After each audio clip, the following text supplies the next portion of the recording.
a youngin and finally decided to take it serious. And, you know, saying the amount of love that everybody's been giving me, it's crazy. Just released a new project called ATM, stands for At This Moment, on all streaming platforms. You know what I'm saying? We're here to talk about the project. Yes, sir. Yes, sir. And let me just start out by saying that, yo, if you guys follow Warner on social media, bro, your content distribution, like the production behind all your content is fire, dog. Like if like first I ran into you because of that primetime video, like it was just showing up all over my stories because people been were reposting it once it was delivered, and so I tapped in and everything. I was just checking your page out, like the photos, the what you call promotional videos, like they're all fire. And especially this my favorite one you put out so far, like in regards to like a promotional video, was the joint you put out for, you know, At This Moment. What's it called? Was the song that I was actually playing on my story. What is it called again? My time away. Yeah. So that, and then like you standing on top of that thing, and then they coming into the little studio, and you do the little spin around in the chair, and then it just booms into another scene. Hard, bruh. Hard. Appreciate you, man. I don't know who's behind all that, but whoever it is, shout out to them. We got a team, man. We got a whole team of people, man. All on one accord. That's what it's all about. Man, bless. But man, talk to me about, you know, what's been going on during this quarantine. We all locked down. Things are starting to open back up. But since March, man, what you been up to? How has this affected the music? How has it supported the music?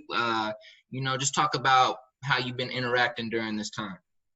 I mean, so honestly, man, when the whole quarantine thing started, I really wasn't on music, man. I really wasn't focused on music. I didn't record music. My mom was just on something different, you know what I'm saying? Because the quarantine kind of shifted my daily routine. I was used to waking up at a certain time, going to the gym, you know what I'm saying? And just doing certain things, getting outside, being active, seeing friends, going to the actual studio, and, you know, and having to go from that and me always being on the run and making moves and, you know what I'm saying, networking and stuff like that, to being locked down in one location and having to like go bring the studio from going there and having fun and being creative to just now I have to record at the house. It was something totally different, man. Honestly, I was a little bit depressed, you know what I'm saying, because I had to adjust. And then, you know, recently my grandmother had passed, and, you know what I'm saying, she passed due to the whole COVID-19 deal. And it kind of put things in a different perspective. You know what I'm saying? I was a little bit also that, like, on top of everything that I was going through, that kind of like took me to a different low. And, you know, once we, like, as I'm reflecting, you know, as you do when someone passes, you just reflect and you just kind of like try to dissect everything that's going on. I just started remembering like the conversation that we had and like how she used to just tell me, like, if I'm going to do something, like, do it. And the biggest one that stood out to me was when she taught, like, I used to, you know how us being young, we always complain about everything that we got going on. Like, we got this, we got that. And I remember telling my grandmother, like, man, I'm tired. This is like right before I graduated. I'm like, I'm tired. I got this, I got this, I got this. And she looked at me like, you tired? Like, do you know what I got to do on a day-to-day basis? Do you know how many pills I got to take on a day-to-day basis? Like, you talk to me, you do that, then tell me you're tired. And when she left, it served me, and it kind of like, we ain't tired no more. So like when I named, because originally the project was supposed to be called Dormant. So Dormant was basically just supposed to symbolize me finally waking up and reaching this plateau and, you know, coming into the music industry. Dormant is like when a volcano is dormant and it finally wakes up. So that's how I felt I was going to be in the music industry. But then after, like, you know what I'm saying, just thinking about everything that was going on, it just only seemed right that this is everything that I was dealing with at this moment. So that's how we kind of got here. And this whole thing is just about me not being tired no more. And, you know what I'm saying, taking everything that was going on and, you know, condensing it into this project, and this is how we got this. Man, and that, you make a powerful point, and I talk about this quite a lot, about like how perspective drives performance. So like how you look at things is gonna, you know, and how you approach the things that happen in life is gonna decide like the outcome of your life. So, you know, like you just shared right there, you know, talking about, you know, when we're young and we're going through these transitions into our adulthood and things like that, we can feel overwhelmed, we can feel tired, we can feel stressed, we can feel like things ain't going the right way. And then we talk to somebody who has, you know, a little bit more wisdom, a little bit more experience, and they put things into perspective for us, and we're like, ah, shit, I'm back to the hustle. You know what I'm saying? Like, I can't be tired. So I feel that. That's powerful. That's a powerful statement I think people need to hear. We starting off nice early. We starting off nice. We good. Good content, man. Exclusive content. You dig? But man, talk about some character traits that describe Warner. Like, you know, I know it's a little bit weird to talk about yourself, but I always ask my guests when they get on here to just share, you know, a little bit about who they are, how they look at themselves from the outside looking in. So talk about you for a second. Man, honestly, dude, Warner Alexander, man, is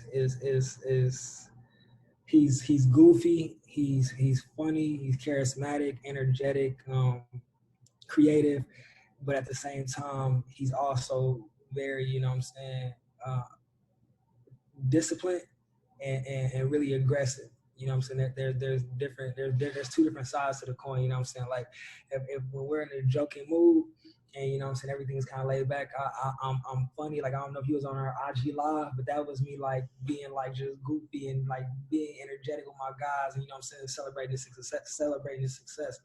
But I have a vlog getting ready to come out soon, and it will show you literally all my different you know what I'm saying, character traits. And it gets down to like the nitty gritty. As you said, like one thing about me is you pay attention to the visuals and you pay attention to like the content that I put out.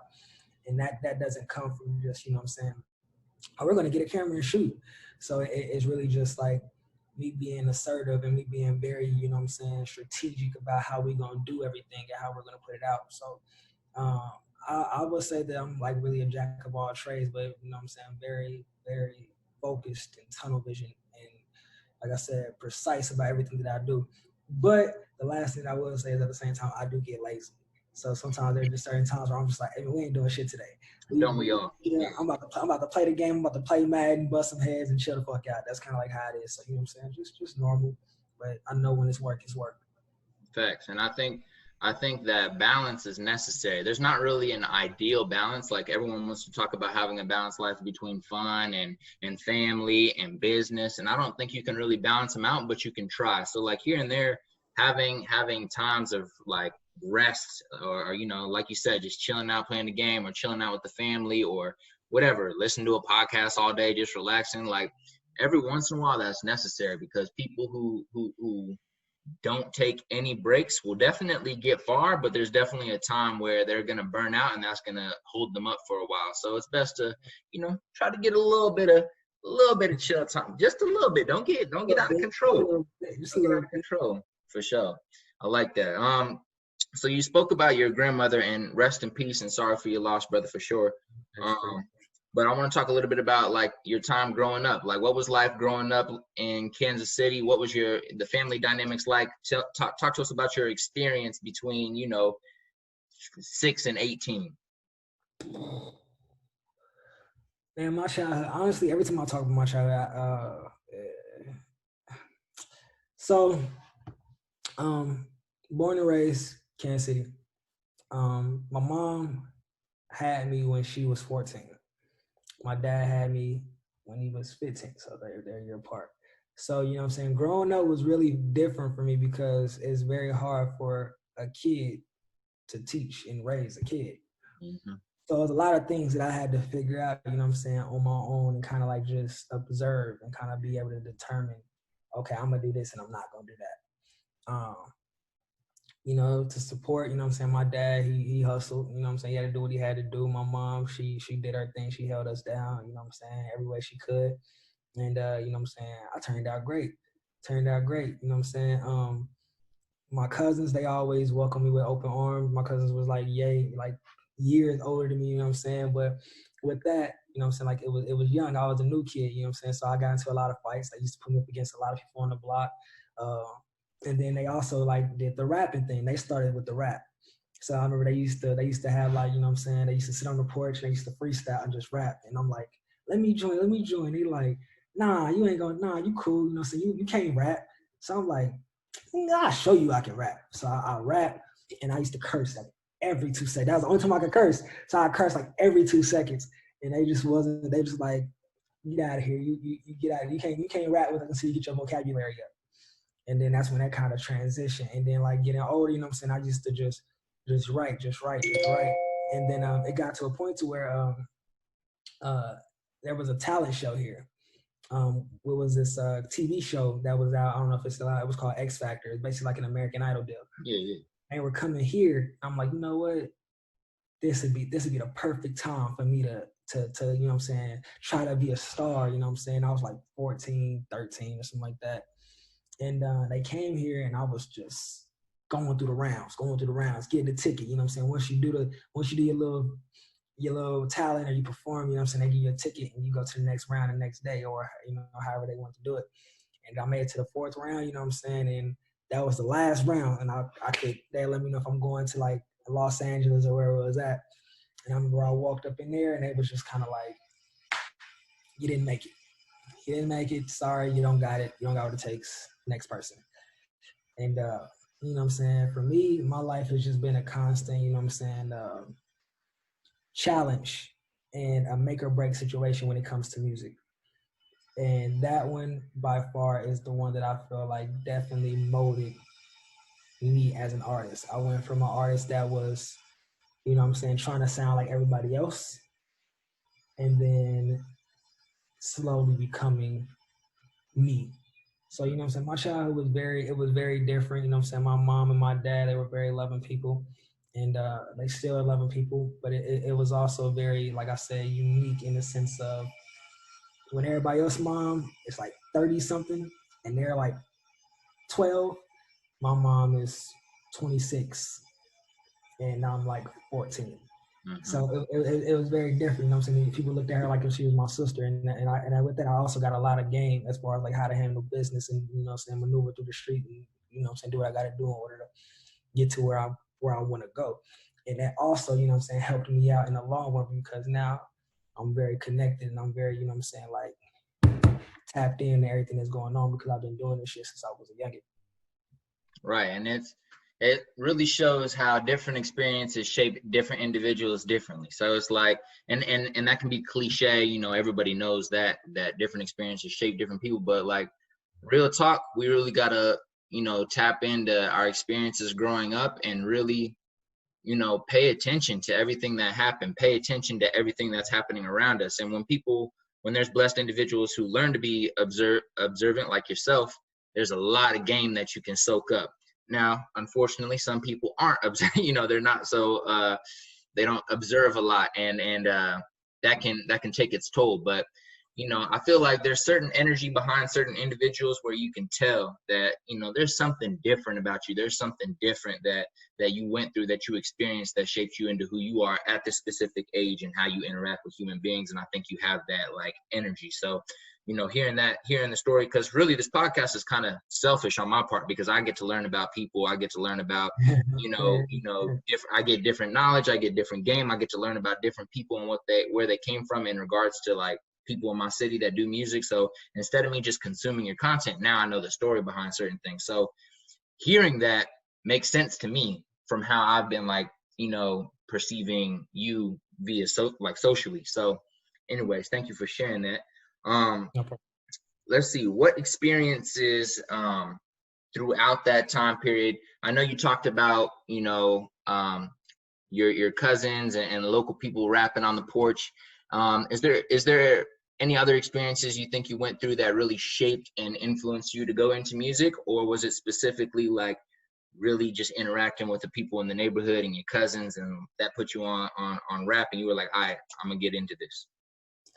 Nelly, man, Nelly. Country Grammar, man. Country. I remember like that project dropped and I was like in elementary school. And I remember like just watching him put the Band-Aid on his under his eye and like how he just, you know what I'm saying, wore the tall tees and the bandana and his whole style. And I remember, you know what I'm saying, when he dropped Country Grammar, I remember I knew that was like the first song that I could recite word for word. And that was like my first rapping experience. And I remember that I could recite every single word, but I could not say my ABCs. I could not say my ABCs. And I remember my dad was just like, he was driving, he had like a Cutlass. He was driving, he was just like, he heard me in the back seat just down, and he was like, say your ABCs. And like, I was just like, and I said them, I was just like, how you say my ABC trying to get away? I'm like, A, B, C, D, E, F, G, H, I, J, K, L, M, N, O, P. You know, the element of people like a tongue twister. I'm like, oh, fuck, I can't, it's so hard for me. He was just like, don't fucking rap another person's lyrics if you can't take care of what you got to take care of first. So I was like, all right.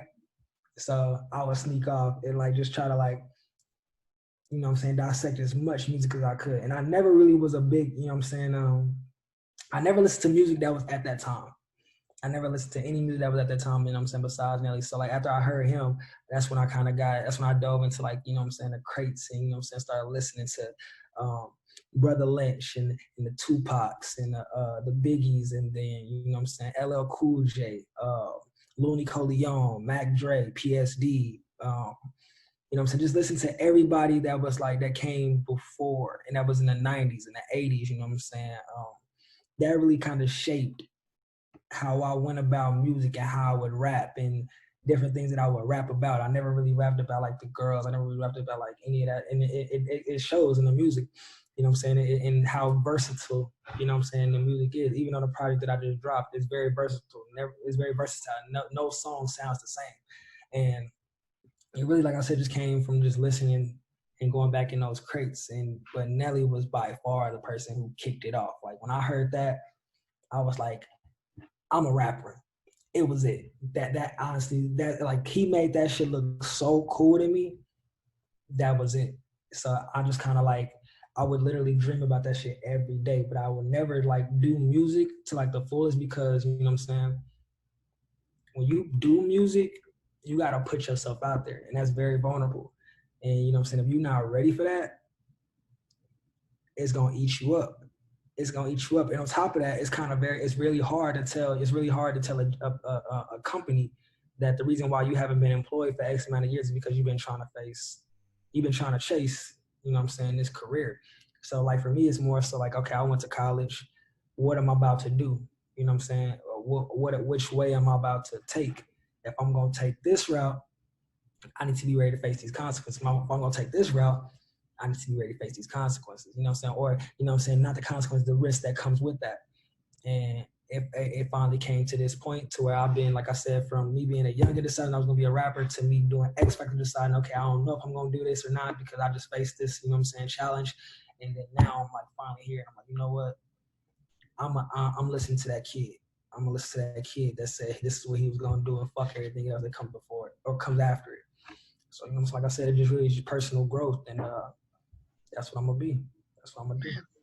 That's real. Because oh man, there's, you know, that kind of just like taps into, I feel like everyone can kind of feel that in their own little way, like where we go through so many transitions throughout life. Like, you know, when you're a young buck, you want to do this. Like for me, I don't even, matter of fact, as a young buck, I wanted to be like a firefighter or a policeman. Then I started getting older. I was like, well, hey, well, fuck being a policeman, because I started seeing wild shit. I was like, nah. And then it's like you become, you know, 9, 10, you start doing sports more, and you're like, oh, I'm going to the league, no doubt about it. You know what I'm saying? So then that's like your thing, and then something switches up and you have like a little identity crisis, and you're like, shit, bro, like I don't even know who I am, because sports was all my life, and now I'm like, you know, I don't know what to do here. And then finally you'll get to that point, just as long as you're constantly searching and you're constantly progressing, because some individuals don't, and God bless them, I'm sure they will eventually. But like, just as long as you're constantly searching, you're constantly progressing, like you will reach that point where you're like, all right, this is me. This is what I do. This is my personality. This is my passion. And I'm about that life. So let's get it. You know what I'm saying? So exactly. Yeah, talk about that though a little bit. Like, so you went to UMKC to run track your first year, right? Man, I ran track for 14 days. I ain't gonna cat with you, bro. I am not gonna. I ran track for 14 days, dog. Like they had a. I ain't gonna cat with you, bro. Like, hey, like shit. I'm like, cause I did sports in high school, so I'm like, shit. I played football, but I'm like that. You know, UMKC ain't got no football team, right? So I ran track. You know what I'm saying? I met the coach, and she was like, okay, you got to survive a hell week. I'm like, we got it. All right, whatever. So I sat down. I ran it. Hey, but like, Hey, now that shit ain't that shit ain't for everybody. The only reason I say it's not for everybody is because like they lie to you when they say student first, athlete second. Yeah. Nah, nigga, it's athlete first. You're a student second. These people really wanted me to change my whole major so that they could fit around track. Nah, I didn't come here for that. I ain't come here for that. And on top of that, I got study hall hours. Like, bruh, like it's a different ball game. So Man, I that's made a whole conversation right there, actually, that you just talked about. I'm sure, like, bro, I want to talk to like mad athletes about that. Now that you just brought that up, like, I'm you trying to know, tell you, bro. they try to switch up your degree and influence, because I've heard that from multiple different people. Like, they try to influence what you're trying to do in order to like shape sports around you. So like so their schedule works for you. Now you end up with a goddamn business degree and you wanted a design degree, and you like now you got to go back to school because you didn't make it to the league. Exactly. It's a Yeah, different that's ball wild. game, you know? So I ran track for, like I said, 14 days. I made it through Hell Week. I was on the team, but the coach, I had to pay $100 fee for something. And I was just thinking to myself, like, I could pay this fee, but this is like honestly my way out. So I was like, I ain't paying that shit. And she was like, all right, well, you off the team. I was like, all right. And she's like, give me my gear back. And I was like, nah, you ain't getting that back. I'll put my 14 days in. So, Facts though. Facts. niggas thought that I was on the team for a while, bro. Like I said, I network a lot. So everybody like, you know, Junior, like a lot of people call me Junior. Like a lot of my friends they call me Junior. They're like, you know, Junior, he on the track team. Niggas on the track team was like, man, that nigga don't run track. Like, he just had the gear. I was like, yup. Hey, get it how you live, right? Get it how you live. Got me fucked up. You ain't getting this gear back. Never, especially because I mean, from like you ain't getting no free Adidas, free Nike ever again. Not again. So, hey, she changed the code up on me. I couldn't get into the locker room no more. Oh nah. It's all That's good. funny though. Got my shit. I still got that shit. Hey, keep it, and it'll be a great story to tell when you rocking the UMKC track, in a crowd with 20,000, and you like, yo, let me tell y'all a story real quick. They're gonna be like, I'm glad like UMKC gonna be happy I kept that motherfucker. Yeah. Facts. They're gonna have mad people committing to their track team the next year. That's mad funny. 14 days and leave that shit. Hey, but look, tell me about what you studied. I mean, I know what you studied because I did my research and everything, but talk about what you studied and then kind of how you carried the knowledge you got from school, whether it's a lot of knowledge or whether it's baseline, and how you apply that to how you do business and marketing and music. So I studied in business administration with emphasis on marketing. But it didn't start off like that. I came into school, you know what I'm saying, because my mom wanted me to be a doctor. That was like the whole thing. You know what I'm saying? She was like, you gonna go to college? And it's really funny because I feel like a lot of parents tell their kids, you're gonna go to school, you're gonna go to college, you're gonna do all this. But when it comes time for that bread, you know what I'm saying? It's like, all right, mom, shit, tuition, like a couple racks. What we gonna do? She's like, you gotta figure it out. You're like, how fuck you figure that shit out? So like that's a whole another story. You know what I'm saying? I was fortunate enough to get a full ride. You know what I'm saying? That just came from networking, like I said, and just shaking the right hands and getting them scholarships. That shit had to be done. And I went to school, like I said, for business administration, emphasis in marketing. As far as like me learning some stuff, I really didn't feel like I learned anything until I had to put it into practice. You know what I mean? Like, there was a lot of times where I'm just like, I don't know why I need to learn about the four, you know what I'm saying, channels of marketing or the 4 P's of marketing and everything like that. And I ain't got nothing to practice this shit on. So for me, it was more so about applying myself to different things while I was in college. So for me, I like to do a lot of business endeavors, you know what I'm saying? I like to do a lot of startups. So I went through a lot of phases where I was trying to start up my own personal businesses. One of the businesses that I tried to start up was called Top Kit. And Top Kit was pretty much a company, a e-commerce company that took excess clothing that major corporations would have left over and distribute them to college students who are in need of, you know what I'm saying, professional business attire. So, a lot of times when you're doing these internships, they want you to dress up business casual, quote unquote. But when you a college student trying to make ends meet, you ain't got the slacks every day, you know what I'm saying, coming here dipped out, you know what I'm saying? If you're like me, I like to come, I don't like wearing the same thing, you know what I'm saying, every day. So when you go to, you know what I'm saying, the Banana Republics and the Macy's and the Dillards and everything like that shit expensive. So, and if you go, like I said, to a TJ Maxx, everything, I don't know if you've been to TJ Maxx, but it don't look like a place you want to shop at. Everything on the floor, everything, it's just kind of like it's trash. So I'm like, it has to be a better way. So I went to a lot of, you know what I'm saying, major corporations and just asked them, what do they do with these clothes that don't sell? And they said that they had to send it to a warehouse. So I'm like, all right, put two and two together. Warehouses cost money. That's a rent that you got to pay it. Or that's, you know what I'm saying, that's an operational cost that you have to pay every month. So what if I could offer you a different distribution channel to get it out? And that's how we came up with Top Kit. So I just kind of like, every time I would learn something in college, I would try to apply it right then and there, because I'm not a person that you can just tell me something. I have to try it out and put what you're saying to the test. So aside from that, also networking. Again, I always come back to networking because there's a lot of people that I met and a lot of relationships that I established that I wouldn't have been able to get had I not gone to college. Now I know lawyers. Now I know doctors. Now I know, you know what I'm saying, chemists and fucking neuroscientists. And it's just different things like that. So, you know what I'm saying, even if people don't necessarily feel like they learned something, you know people that know something.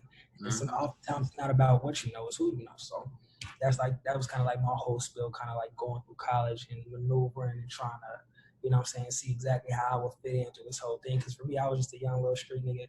So to kind of be put in that professional sense, it was more so, okay, now we got to combine the streets with, you know what I'm saying, this what do they call it, a predominantly white institution. So it was kind of like we got to mix them together. Everything came out good. Yeah, and I think that's the two things that I think are really important out of what you just said is, first off, that last part. As much as we should stay committed to our culture and really like not compromise anything about our culture or who we are, we also need to know how to interact with people from different spaces and from different communities without compromising our culture. But it's going to be difficult to do the both of those if you're not put in spaces to where you have to figure out how to interact with them.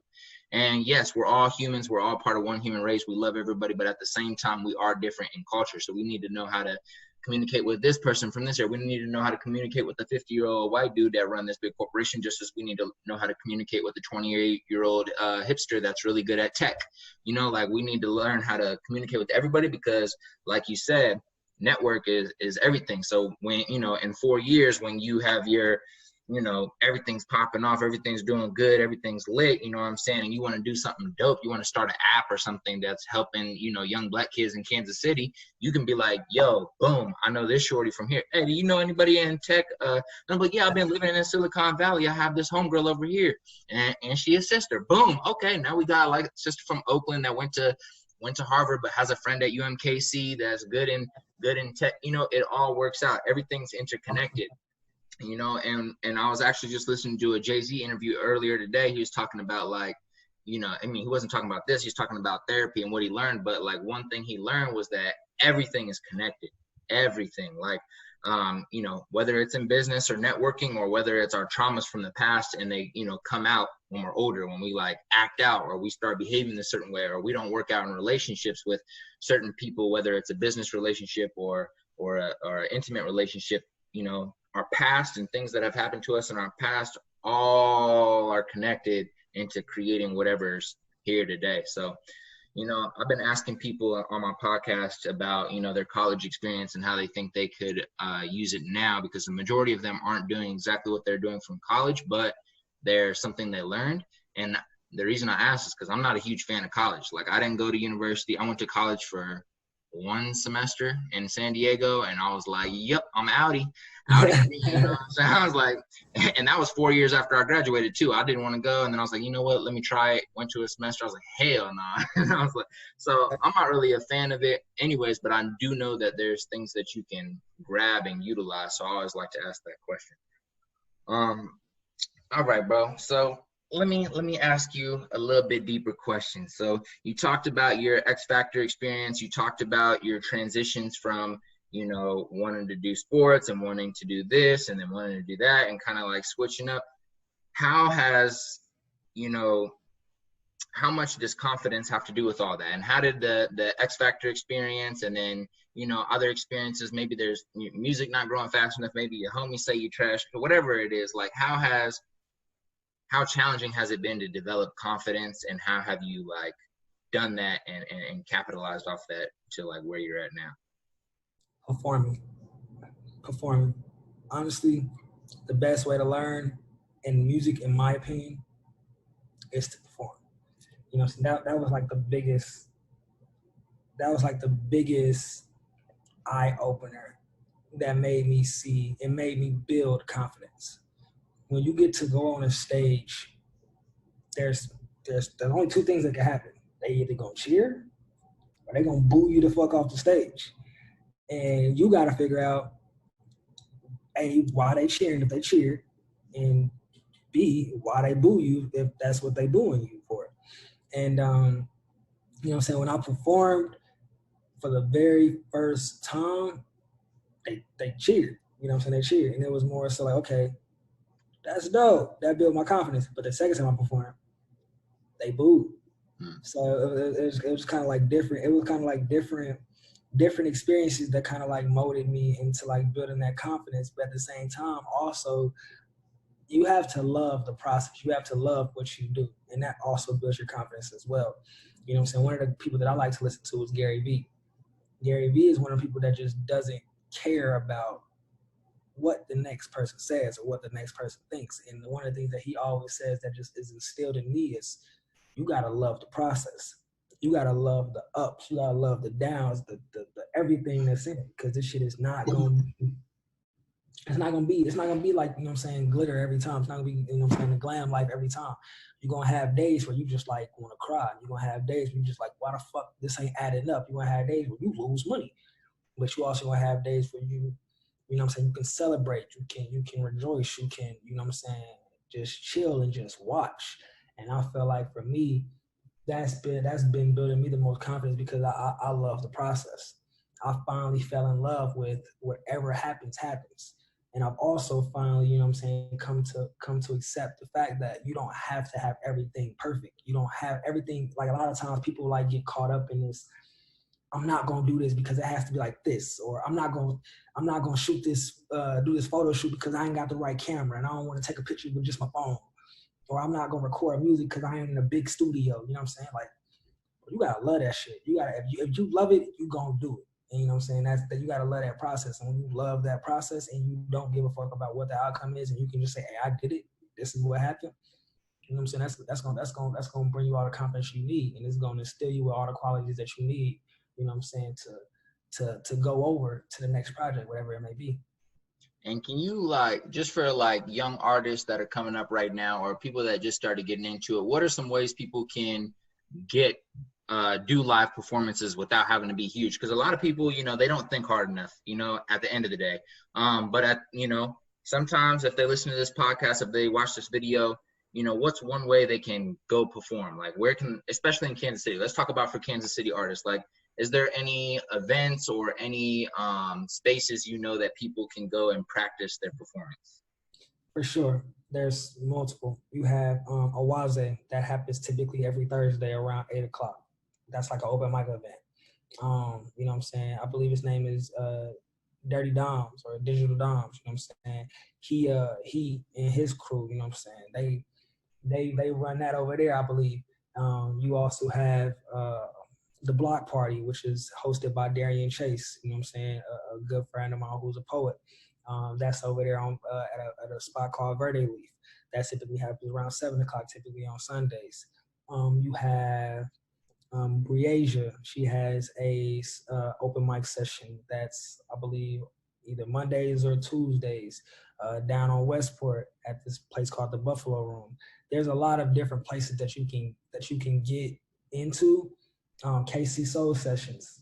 That's over there by like by the Jazz District and everywhere over there.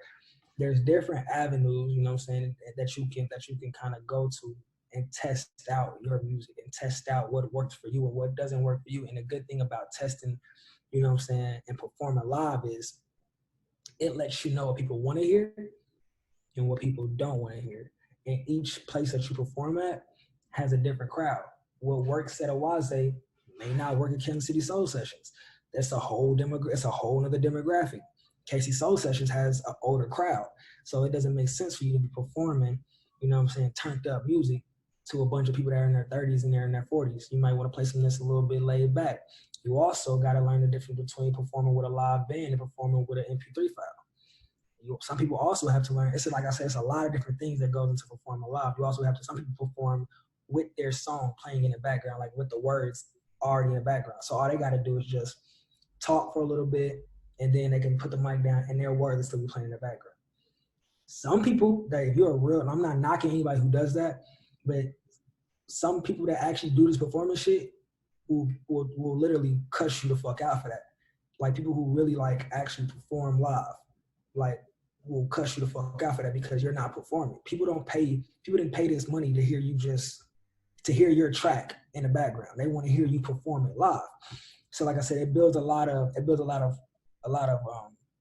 traits, and it also like instills you with a lot of qualities that you're going to need in order to like maneuver through this music industry, and performing live is the only way you're going to get it, because streams can only take you so far. That's only a small percentage of revenue.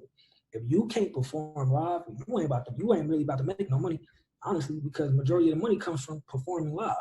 That's what people pay. So I would definitely say, back to your original question, there's a lot of places that you can definitely perform, you know what I'm saying, in Kansas City for free or for a small fee.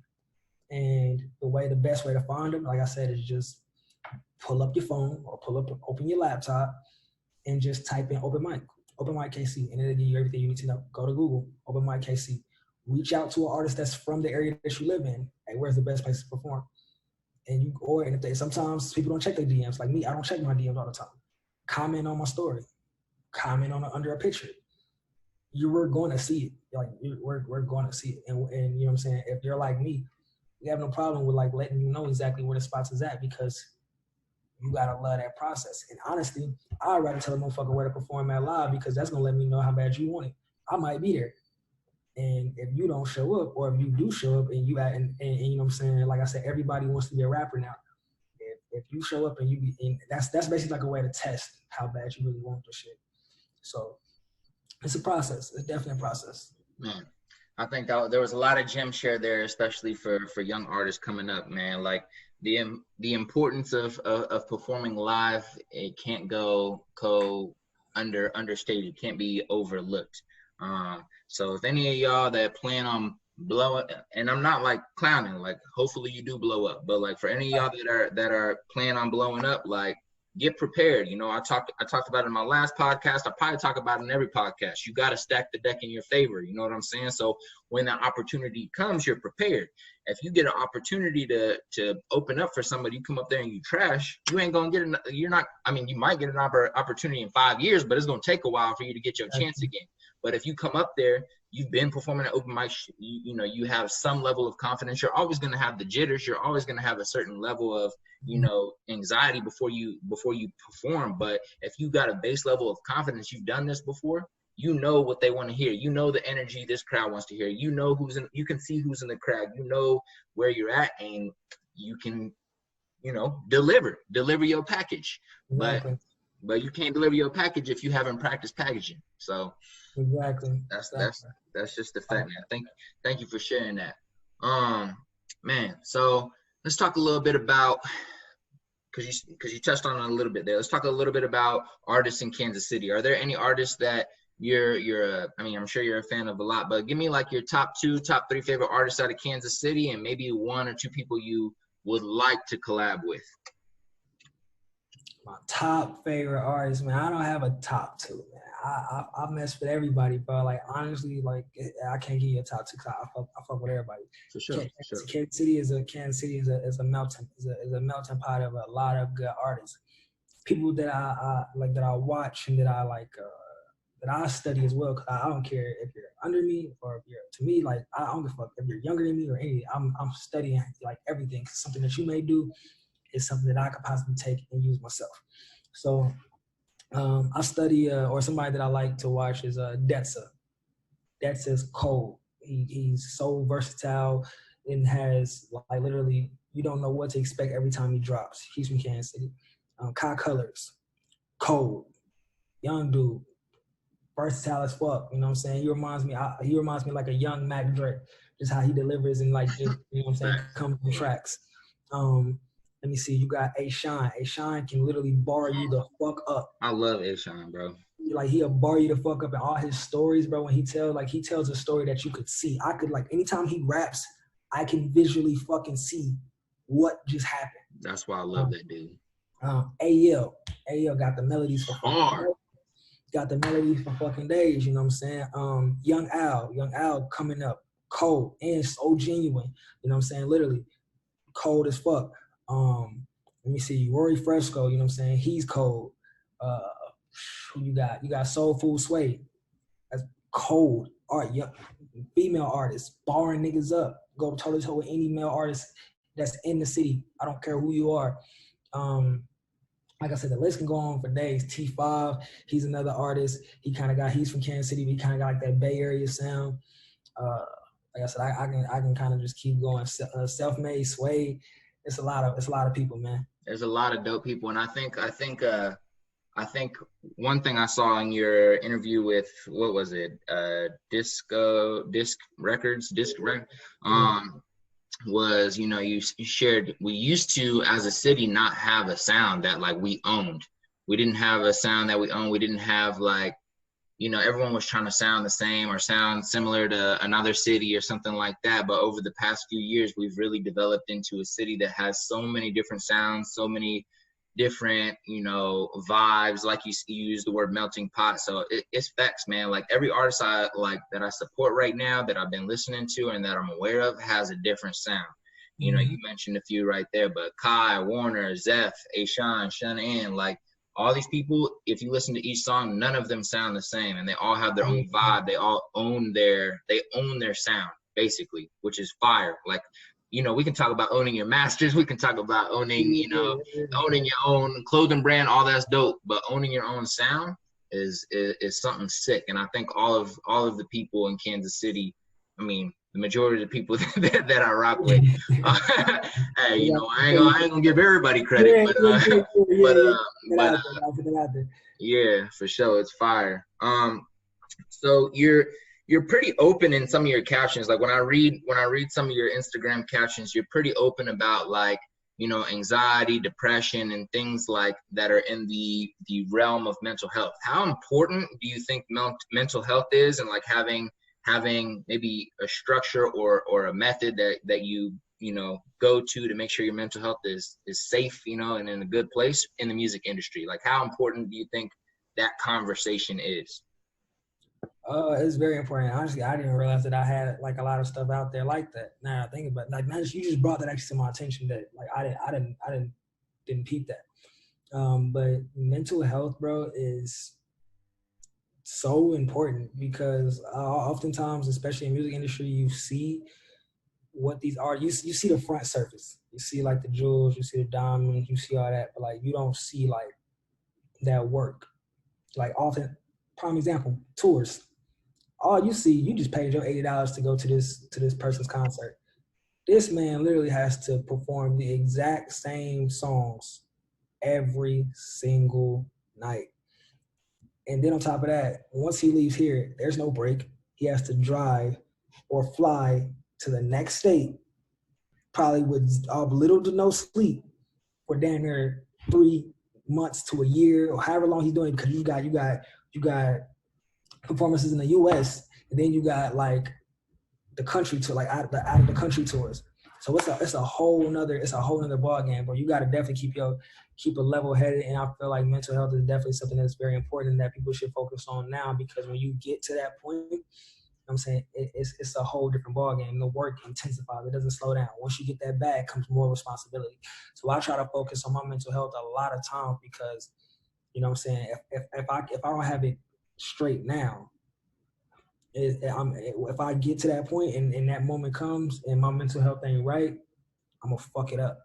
So you know, you gotta basically just be like keep level headed at all times and be grounded, and also establish a foundation that whenever you know what I'm saying, trials or tribulations come, that foundation is, you know what I'm saying, straight and everything is strengthened and everything is aligned, you're good. So all my posts and everything, like I said, like that you just brought to my attention, the focus is around that because for the longest of time, I had to figure out where my foundation was at and where it lied. And once I finally built those blocks and I finally, you know what I'm saying, developed all those pieces in order to make sure I had a core foundation, the rest is just building. Man. Yo, so everything you've been saying so far, I think is fire, man. I hope everyone that's listening to this podcast right now is enjoying this episode. If you're watching at home, shout out to y'all. And I hope you guys are enjoying this. Let's talk a little bit about, you know, the marketing side of your music. So, how do you? Okay, let me give you a scenario. This is the best way I can ask the question.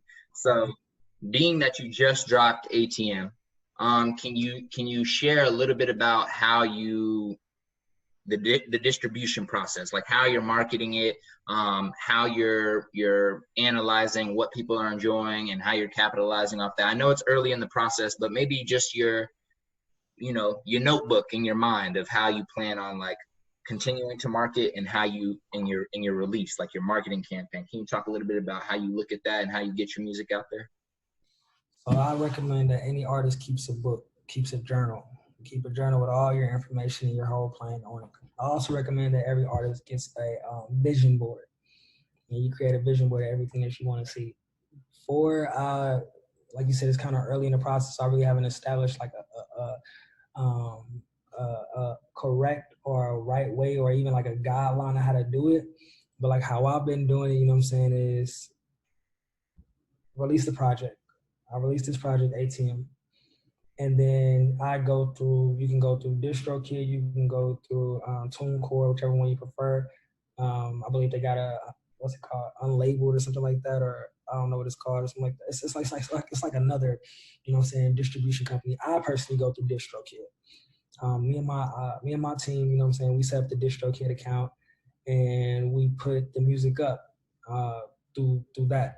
And then I also recommend that if you want to make sure that it drops on the date you set, you upload it at least 2 to 3 weeks out. That way you know for sure the algorithms is going to register, everything is going to register, so that way you can build your promotion around that date.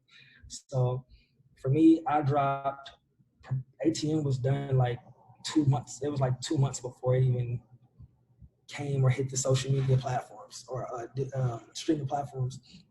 We put it on DistroKid for May 22nd, 12 a.m.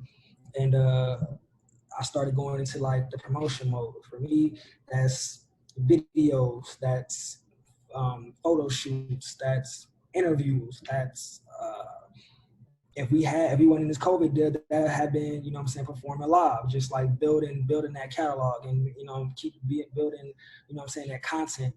So we started just shooting, like I said, the Time Away promotion video, and it's a whole concept album about to come out for that.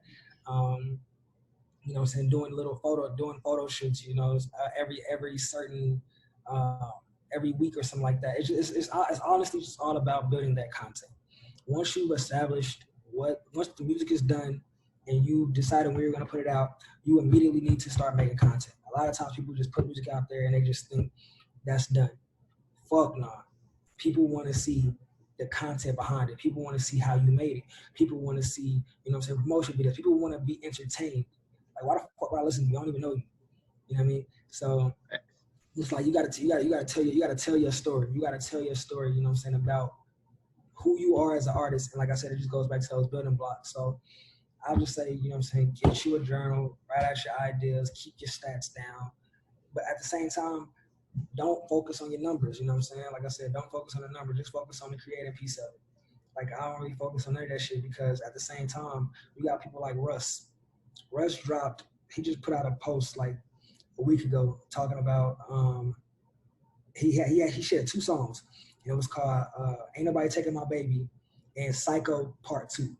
I actually listened to those songs, but I didn't know when they came out. He put those songs out. That shit, he made those songs years ago. That shit blew up. Like people, when people found him, easily want to go back and see all the shit you put in. They want to see that work. They want to see that grind. So that's why I'm all about making, like, you know, like I'm saying, content, and the numbers come later. Cause like I don't say if I blow, it's when I blow. You know, when I blow, people just they gonna go back to those songs. They gonna go back to these podcasts. They gonna go back to the vlogs. If I could fucking see when Kendrick Lamar first made his song, like the very first song that he made, do you know how many times I would watch that shit? I would watch that shit so many times because like that shit motivates you. That shit motivates you to keep going because to see how he started from point A to get to point Z, like you can't pay for that shit. You can't put a price on that shit. So that's all I'm about, man. Like I said, don't worry, don't get caught up in these numbers, don't get caught up in these views. I don't give a fuck if I put a picture out and they get 3 likes. They're gonna come back and look at it. Cause that's how I said it. I speak in that confidence because, like I said, I know it's gonna work. And that's just how it is. So, you know what I'm saying? Content. That's all I can say. You put out a song, it better be followed up with a fucking music video. You put out a project, you better be doing some interviews. You better be performing live. I better be some concerts. I better see something. You know what I'm saying? Fuck the merch. Like I said again, why would I buy this from you and I don't know? What's your story? I need content. So content, man. That's all I can say. Man, that's fire. All right, but I'm gonna ask you 3 more questions and we're gonna wrap it up because we lit. You know, we got to keep these people attention. You know, once it passed that hour, people be like, "All right, man, I'm done with this podcast." But look, man. Also, I want to say to the people watching this at home or listening to this, based off of what Warner just said, if you're listening to this right now in 2024, please comment below and say he told you so. All right, that's all I had to say right there. That's gonna be fucking lit when we see that, by the way. Just so you know, it's gonna be lit. We're gonna be lit. But yes, sirski. Okay, bro. So look, you talked about your team a few times. So talk about like some people that, if you're an artist that you want to have on your team. It can either be, you can talk about maybe positions or type of people, whether it's a lawyer or this that you want on your team, or maybe just the energy you're looking for in a team. Either way, what is the baseline, the foundation of a good team in your mind? Man, that can go so many ways. Right. I spent years finding people that I work with, that I can work with well. You know what I mean? That shit took years, and I bounced around a lot of times. You know what I'm saying? From meeting this person to meeting this person to be like, no, we don't work together. To, you know what I'm saying? It took a long ass time, but I can just only speak for my team. I have 4 or 3 guys. Like it's 4 guys. I have four guys, and they're all producers. For me, my biggest thing was I want to take care of the music. I want to take care of the music. If I own my means of operation, if I own my own studio, if we own our own shit, you know what I'm saying? Because people, it fucks me about people still pay for studio time. Like, why do you still pay for studio time? Like, that makes no fucking sense to me.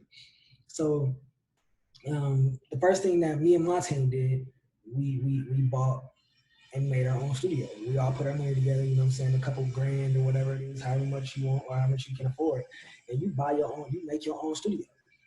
And then from there, you know what I'm saying, when you got a team of people who, you know, can all make music, I'm the rapper, but you got a person who makes hip hop beats, you got a person who can make R&B beats, you got a person who can make, you know what I'm saying, West Coast beats, or like, there's all that different things. Now we know we got the hardest piece out. It's still the music industry, keyword music. So we got to focus on the music first. But then also, everybody wears a different hat in my camp. Everybody wears a different hat. Everybody is like hella educated. We have my guy Damien. My guy Damien literally is a fucking jack of all trades. He literally can make beats. He also can engineer beats. This man also knows how to make websites. He also makes studio equipment. He makes his own studio equipment. So that's what I'm saying. Like, so we got people like that. Then you got Daryl. Daryl literally is like a fucking beat master. He can literally just sit down and just come up with beats and different melodies like it's fucking nothing. And then also, you know what I'm saying, you have to have like so you have to have some capital backing you. He's the capital guy. You got Juan. Juan is like a tech guru. He literally went to school for music and audio engineering. So now he also understands when we get ready to do concerts, he knows how to control the lighting. He knows how to control the sound. He knows how to control all that different shit. And then also has connections because he doesn't live in the States. He lives in Arizona, but he's from Kansas City. So now we got people out there. And then, me, I do music, but I'm also, like I said in the beginning of this podcast, I'm glued to the streets. I know how to market. I know how to network. So I also can do the music side of things. But when it comes time for us to do business, you're not about to play me like I don't know what the fuck it is that we're talking about. I know about the royalties. I know about my percentages. I know about my masters. I know about how all that shit works. I know about my licensing. I know what's a good deal, what's not a good deal. And on top of that, it also is about setting the tempo. Whenever I'm lacking, Damien might set the tempo about how we need to pick this up. Whenever he's lacking, Daryl might set the tempo about how we need to pick this up. Everybody wears a different hat. And as we continue to grow, you know what I'm saying, we bring different people in. I also have videographers that I work with. I also have, it's different. You got to keep that core foundational. I have my core 3, but I also have essential people that I'm working with on the outside. You know what I'm saying? That's still very essential pieces to what we're doing. But everybody wears a different hat. Nobody just does one thing. It'll be retarded for me to just only be a fucking rapper. What is that? No, that's just dumb. It's a fact. Nah, bro, you made a lot of good points right there. And it's funny because during interviews, I'm always like thinking, like I'm trying to like stay tuned in, but then also when somebody's saying something fire, I'm like, damn, how am I gonna edit this into like a little video? Cause I'm like, well, I want to grab this part. Oh, nope. I want to grab this part. Oh, wait. No. But nah, you said a lot of fire things right there. So regardless of what I post, people who listen to this podcast will grab a lot of knowledge, a lot of gems from that. And I say this at towards the end of every interview that I've done in the past 4 weeks, because the past 4 people I've interviewed have been super dope, and I just felt like I wasn't able to ask every question I want. So we're definitely going to do a part 2, Warner. Definitely, my G. But with that being said, man, I really appreciate your time today. I really appreciate your music, your dedication to your craft, your ability to, communicate what you have to say effectively. And I really just appreciate you as an individual. So keep making your music, keep hustling, keep putting out the good content. And with that being said, I got one last question for you. This is how we're going to wrap it up. Say, it's 50 years from now. You have great-grandchildren, right? Great-grandchildren running around your crib, nice crib, whatever, flowers, water, you know what I'm saying? All that. But all of your music is gone. All of your Instagram posts are gone. All your Facebook, Twitter posts are gone. All your emails, all your quotes from podcasts, everything's gone. What is the one piece of advice that you're going to give to your great-grandchildren for how they should live life? Damn. Everything is gone, and I got to give them one piece of advice on how they going to live their life. Oh, man. I would ask them the question of, when is the last time you did something for the first time?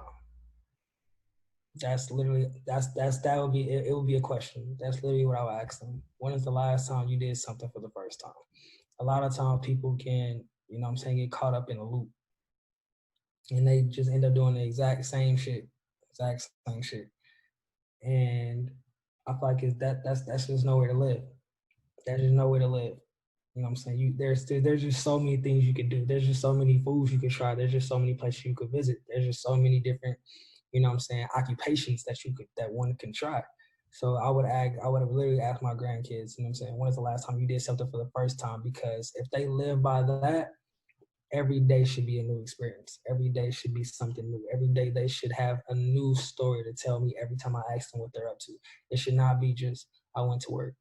You know what I'm saying? So make sure you do something for the first time every day. Powerful. I like that. With that being said, ladies and gentlemen, thank you for tapping into the Culture Talks podcast. back with another guest, and we'll be back again next week. Warner will be on with a part 2 in a couple of months. We're going to check back up on how ATM did. We're going to talk about the new music he has out in a couple months, and we just going to bring more knowledge for y'all. But thank y'all for tapping in. Thank you, Warner, for tapping in. And with that being said, we out. Salud. All right, ATM out right now. Go stream that. Yes, sir, Ski. All right.